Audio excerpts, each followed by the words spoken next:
In today's video, I'm going to teach you how to set up Avantlink Datafeed in N8N for affiliates. We'll start right inside your N8N dashboard in the browser.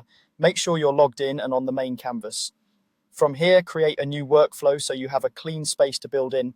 Give it a clear name so you can find it later. Something like Avantlink Datafeed works well and keeps your projects organized. Next, add a trigger node. You can choose a manual trigger if you want to run this on demand while testing, or set up a schedule trigger if you want the data feed to refresh on a regular cadence, such as hourly or daily. If you're just getting started, manual is perfect for quick iteration. You can switch to a schedule later once everything looks good. Now add an HTTP request node. This is what will pull your data from Avantlink. In the URL field, paste your Avantlink Datafeed URL. Depending on your Avantlink setup, this usually includes parameters like the merchant or catalog you're accessing and your credentials or token.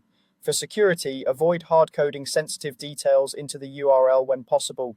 Use the node's authentication fields or N8N's credentials manager to keep your access secure. If your data feed requires query parameters, add them in the parameters section so they're easy to manage.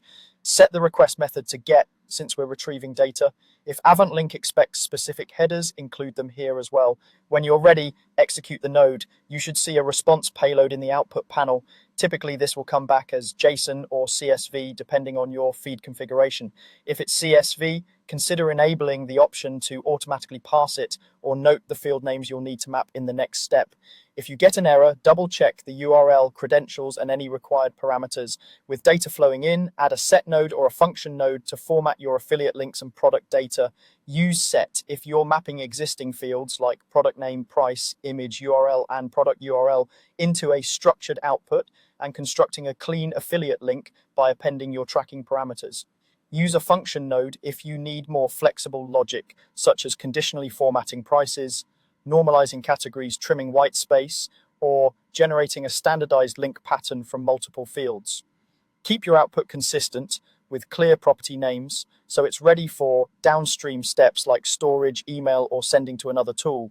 That's it. You've connected your Avantlink data feed to N8N, fetched it with a GET request, and formatted the results into affiliate-ready data.